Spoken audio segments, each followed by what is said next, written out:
Stephen Curry is doing what the rest of the basketball world is doing right now, waiting on LeBron James. But if you're expecting Curry to show any signs of anxiety or impatience, you'll be disappointed. The Golden State Warriors superstar made that much clear this week during media availability at the American Century Championship Golf Tournament in Lake Tahoe, where Curry is competing alongside fellow celebrities and professional athletes. When asked about the ongoing LeBron James free agency saga, Curry kept his response remarkably calm, almost unbothered, despite the enormous stakes involved for his franchise. Hey, what's up everyone? Before we jump into everything today, that like button right there is what decides if this video hits hundreds or thousands of people. 1 second is all it takes, but the impact on this channel is massive. Go ahead and hit that like button right now. Seriously, it's the simplest thing you can do. And honestly, the best way to back this content up, because every single like pushes this further, so hit it now. When reporters pressed Curry about the situation, the four-time NBA champion deflected from basketball talk almost entirely. His primary interest, at least in that moment, was James the golfer, not James the free agent. Curry noted that James has been grinding on his golf game and made it clear that getting on the course with LeBron was just as appealing as getting on the court with him. That kind of relaxed,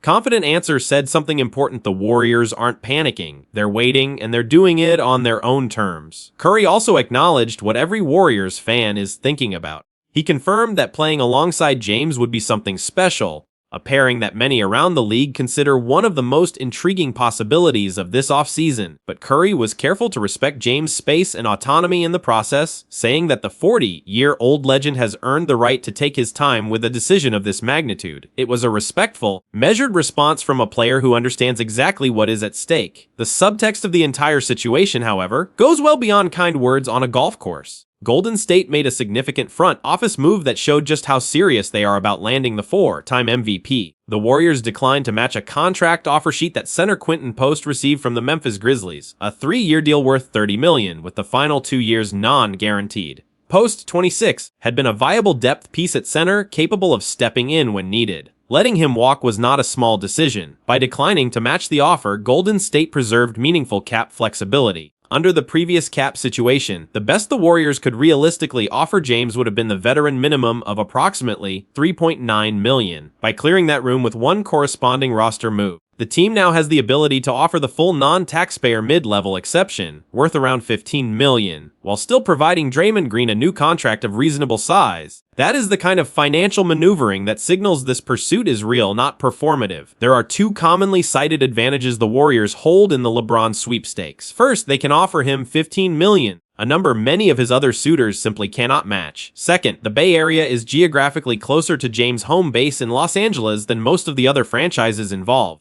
But a third advantage rarely discussed is the opportunity to play alongside Curry himself, arguably the most unique pairing any team could offer James at this stage of his career. The connection between Curry and James was on full display during the 2024 Paris Olympics, where the two teamed up as part of the United States national team and delivered a gold medal performance that had fans around the world buzzing about what a long-term partnership might look like. That experience likely planted a seed for both players, and it remains one of the most compelling reasons to believe the Warriors have at least a legitimate shot where others might dismiss them. To be clear, most observers still expect James to sign elsewhere when everything is said and done. He has options, leverage, and a long list of suitors willing to give him a prominent role. But the Warriors have done their part to stay in the conversation, financially, strategically, and personally. Curry's calm demeanor on that golf course was not just the reaction of a star player talking to reporters. It was a message Golden State is ready, willing, and completely at ease with however long this takes. And that patience alone may end up being one of their most powerful recruiting tools of the summer. What makes this pursuit particularly fascinating is the broader picture of what Golden State is trying to build. This is not a team chasing a title with a stacked roster. This is a franchise betting that Curry and James, two of the greatest players in NBA history sharing a locker room for the first time, would create something rare enough to matter. The Warriors front office has bet on that vision by sacrificing depth. They let Post go without blinking. They structured contracts around a hypothetical that isn't guaranteed to happen. That is either bold roster management or a leap of faith. And right now, only LeBron James can decide which one it turns out to be. Anthony Davis has been vocal for years about one specific desire. He wants to play power forward, not center. It is a preference that has defined much of his frustration throughout his NBA career, especially during his final seasons with the Los Angeles Lakers, where he was consistently asked to anchor the middle and carry the defensive load of a true five-man. Now with the Washington Wizards, Davis is at least being given a partial solution, but only partial. According to analysts who have studied the Wizards' roster construction, Golden State Warriors may actually be the team best positioned to give Davis exactly what he has been asking for, and to do it the right way. The core issue with Davis playing power forward is a well-documented one. When he slides to the 4, the team needs a floor-spacing big man alongside him, a center who can stretch the defense from the outside and open driving lanes. Without that, defenses can collapse on Davis and eliminate much of what makes him dangerous offensively. Davis himself shot 38.3% from three-point range on nearly 3 attempts per game during the 2020 NBA bubble, a number that flashed real promise. But in the 6 seasons since, that number has cratered to just 25.8% on fewer than 2 attempts per game. That kind of shooting does not allow him to space the floor as a power forward on its own, which means his partner at center becomes absolutely critical. Washington tried to address this need last week by acquiring veteran center DeAndre Ayton. The thinking was reasonable. Ayton is a former number 1 overall pick and a solid interior presence. Combined with young forward Alex Sarr, the Wizards believed they were giving Davis more flexibility to operate at the 4. But the pairing of Davis and Ayton has significant floor spacing problems that cannot be ignored. Ayton is not a reliable shooter from the perimeter, which means defenders do not have to respect him on the outside, and Davis ends up facing the same defensive attention he was trying to escape. Sarr does offer more promise as a perimeter shooter. Through his first 2 professional seasons, Sarr averaged 4.33 point attempts per game, a real volume that indicates willingness to shoot. But his 31.6% conversion rate from beyond the arc is not yet at a level that makes opposing defenses genuinely worried. He is still developing, still learning how to use his tools at the NBA level. That is a realistic timeline for a young player, but it may not align with what Davis needs right now to feel like his power forward dream is truly being fulfilled. This is precisely where the Warriors enter the picture.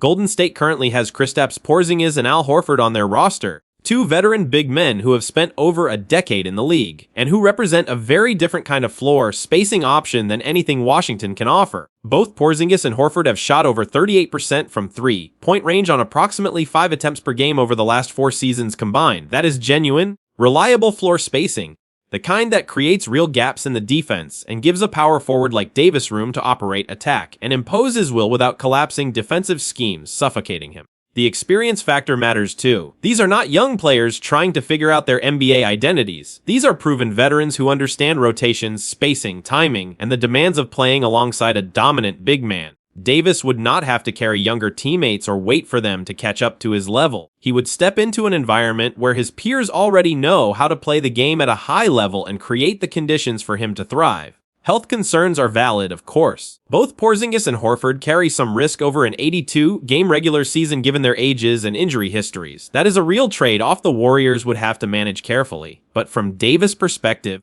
the upside of playing for a team that already has the pieces to fulfill his position wish, combined with the opportunity to contend, may outweigh the risks involved. The trade itself would require both franchises to agree on terms, which is no small challenge. But the blueprint exists. Anthony Davis gets what he has always wanted, and the Warriors get a dominant big man to support their championship ambitions. And that ambition is real. Golden State is in the middle of a carefully constructed offseason with multiple moving pieces. The LeBron James pursuit, the roster decisions around depth, and now the possibility of a major trade for a player of Davis' caliber. Each decision connects to the next. If Davis comes to Golden State, the franchise's competitive window extends significantly. Porzingis spacing the floor next to Davis, while Stephen Curry operates in pick and roll, would create one of the most difficult defensive assignments in the entire league. Washington gave Davis a step in the right direction. Golden State could give him the whole staircase. The Golden State Warriors find themselves in a familiar offseason situation, frozen in place, waiting on a major decision that is outside of their control, while the rest of the NBA moves forward around them. Last year, it was the Jonathan Kuminga contract saga that kept the roster in a holding pattern for weeks. This summer, it is the wait on LeBron James that has put the brakes on meaningful roster building. But as the days pass and the options grow thinner, one name keeps surfacing as the most logical, and perhaps inevitable, solution for one of their most pressing roster needs: Gary Payton. Payton has been a free agent since the end of the 2025-26 regular season, and so far he remains unsigned. That fact alone is telling. For a player of his skill set and character, hitting the open market without quickly finding a new home is unusual. But the context matters here. The Warriors have been holding roster spots open while they wait to see whether James commits to the franchise. That waiting game has left Golden State with 10 of their 15 roster spots filled, And two of the players already on the books, Jimmy Butler and Moses Moody, are expected to miss significant time in the upcoming 2026-27 season due to health-related absences. The roster, as currently constructed, has real gaps that need to be addressed. Payton's role with the Warriors over the past 2 seasons has been clear and consistent. He is not expected to score 20 points per night or handle the ball in the final minutes of close games. What he brings is something different, and something Steve Kerr has consistently valued throughout his coaching career.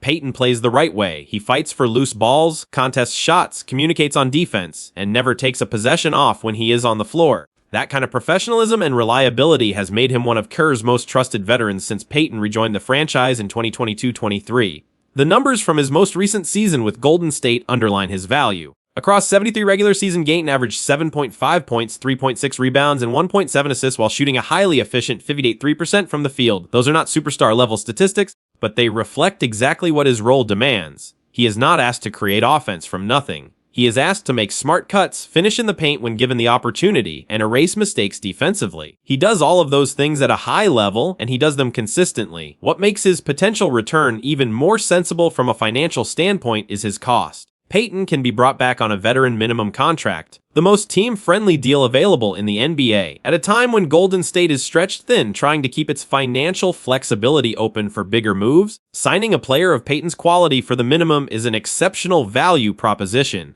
The question is not really whether the Warriors want him back. Kerr has never hidden his appreciation for what Payton brings. The question is whether Golden State will eventually stop waiting and pull the trigger. The current backcourt situation makes that urgency even clearer. Without a move, Golden State enters next season with Stephen Curry, Brandon Podziemski, D'Anthony Melton, and two-way guard LJ Cryer as their primary wing and guard options. Other veterans such as Matisse Thybulle and Aaron Holiday remain available on the market, but neither profile quite fits what Kerr typically wants in a trusted defensive backup. Payton does. He has proven it not once but across multiple stints with the organization, and his familiarity with the system means there is no adjustment period needed. The longer James' decision takes, and the longer Payton sits unsigned and waiting alongside the Warriors, the more this reunion feels like something approaching certainty. Golden State needs him. He wants to be there. And at the veteran minimum, there is almost no downside. Sometimes the simplest answer is the right one, and in a summer full of blockbuster speculation and franchise-altering decisions, bringing back Gary Payton may be the quietest but most sensible move the Warriors make all offseason. There is also the matter of what Payton represents beyond basketball. In a locker room that has gone through significant turnover and transition over the past 2 seasons, Payton is one of the veterans who understand the culture, the expectations, and the way Steve Kerr runs his program. His presence helps stabilize a group that includes younger players still learning what it means to compete at the highest level night after night. He is not just a rotation piece. He is a connector between the franchise's championship identity and the next generation that is trying to carry it forward. Re-signing him is not just a basketball decision. It is a decision about what kind of team Golden State wants to be heading into 2026-27.